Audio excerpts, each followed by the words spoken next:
Hey everybody, I think I'm the only thing standing between you and a break, so I'll make it reasonably quick. But I was asked up here to read the tea leaves in the industry, and I guess as a venture investor, that's what I'm supposed to do. We're supposed to invest in small companies, and eventually they become big, and that's when we make our money. The only problem is that venture investors are usually wrong. So just take that as I go through. 5 predictions for where we're going to be in 2023. The first off, everybody talks about AI, everybody talks about augmented reality, virtual reality. Let's just talk about it for a second. I do think you're going to see a huge upswell in the ability of people to pull information down from the cloud anytime they want to as they walk around. We all probably think it's going to look something like this, but you know what? That's not a display. You might remember Iron Man actually has a helmet on, which is not really what you want as you're walking the streets of Paris.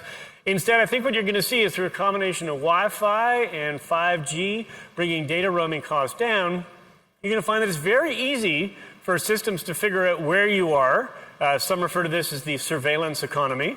And then combine that with this incredible upswing that we're seeing right now in podcasts. Probably most people here find themselves listening to a bunch of what's effectively on-demand talk radio they weren't doing 5 years ago. So we've got this combination of geo-targeting, the ability to take information in from an audio point of view, and you're going to have incredible AI and AR matching in the background that's going to allow, I think, the immersive experience of the future is going to look more like this than like anything that we've seen in the movies. The idea that we've got effectively an auditory exoskeleton that we're used to wearing around, bringing information at all times, is going to be the kind of thing that's going to act as a virtual tour guide on city streets all over the world 5 years from now. Second thing, we're all used to going into it. In fact, most of this conference is about this concept of you land in a place and you know a guy who can take you around, who can do all kinds of different things for you. Increasingly, the ability of everybody to be online all the time in a cheap and effective way is going to make this accessible in all kinds of different categories. I think we're just at the uptick of this right now. So we're used now to the idea that you can land in a city you've never been in before, and you can pull out your phone, and you can get somebody to come and pick you up and drive you to someplace. They know where it is, and maybe you don't, although you can check up on them with your map. 5 years ago even, that would have seemed sort of crazy. That's the sort of thing that your mother used to warn you against. And yet now we do it at the drop of a hat. We don't even think about it. Same sort of thing is true with where we go to stay. I mean, think about it. 5 years ago, yes, of course, Airbnb was around. And yes, of course, HomeAway and so on was already up and running. But really, yeah, I'm going to go and I'm going to stay in this dude's trailer. Sure I am. Well, now we do that. We don't even think about it. We're so used to this idea that there's hosts all around us wherever we go. I think we're going to see more and more, we just saw on that excellent panel, by the way, I thought before, some conversation around, okay, what really makes for a local host? Well, I do think you're going to see this notion of sort of the latent host sitting there in your phone, ready to be accessed. There's really no reason that if a person with a car can say, yeah, I'm available to drive somebody around, well, how about somebody with the ability to go to a market and take you around? Why do they have to be booked in advance? Why wouldn't they be booked the morning of? Why can't I be sitting at lunch and say, hey, I want to go to a market. I'm going to find somebody who can take me. So I think Airbnb experiences are leading the way here. And I do think that all boats are going to rise a little bit because Airbnb is a big footprint. It's a big footprint that's training a whole generation of travelers that there are going to be people in the local markets who are going to want to walk you around. I'm an investor in Viable. I'll try to tell you where I'm invested here, sort of putting my money where my mouth is, which is a peer-to-peer set of tour guides around the world offering just this kind of service and increasingly doing it on demand. Another bet that I've made is against the sort of micro-restaurant world. Traveling Spoon, as many of you know, allow people to go and have a home-cooked meal. When you're traveling, right, you need somewhere to stay, you need something to do, somewhere to eat, somewhere to get around. It's actually pretty simple. And increasingly, I think what we're going to see is that the old institutions are going to crumble in the face of more and more of this kind of latent hosting that's going to sort of weasel its way into all different forms of travel, and I think is going to provide a much more nuanced kind of ability for people to travel as they do it.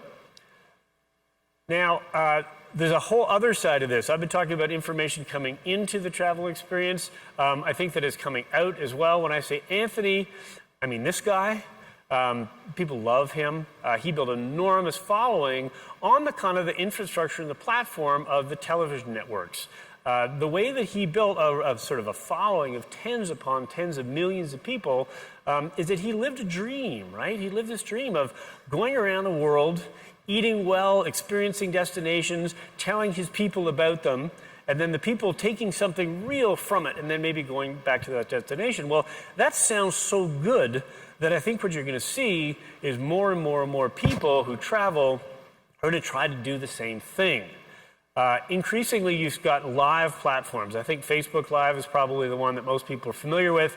And so you can pull up a map like this. People probably know you can do this. This shows all the people who were broadcasting Facebook Live a few nights ago, just from in the North American context. Now, this is clearly people saying, pay attention to me, pay attention to me. And not everybody's going to get to be Anthony Bourdain, but everybody's going to try. And what's going to happen, I'm almost certain of this, is 5 years from now, you're going to find that there's going to be less of an emphasis on people like the television celebrities on that kind of platform. We're going to have more of an emphasis on folks who build in huge followings online through their live presence and by building up big on-demand libraries of their live experiences, literally riding along on people's shoulders, watching them as they go through different places, in the same way that today a whole generation of gamers is doing that with the folks who are out on Twitch and the other big gaming networks. This guy's, he's got 60 million subscribers to watch him play games. So it's not that the people are playing the games, they're watching him play the games. And in the same way, this notion of the armchair traveler is going to blow up completely. And it's going to happen, I think, right at this inflection point now, where we're really moving away from broadcast television into a much more sort of concentrated kind of online environment. There's going to be an enormous tail, of course, right? What's going to happen is a very few travel influencers are going to figure out how to get people behind them. And I'm going to guess it's going to be by appealing to specific demographics or psychographics or by destination expertise. We'll see how it works out. I'm not smart enough to know. And then there's going to be this enormous tail of people behind who are all trying to do the same thing. And that, unfortunately, is going to lead to more and more and more of this. You are going to see every single travel experience that can be mediated with a device is going to be mediated with a device. Over and over again, we've seen this happen.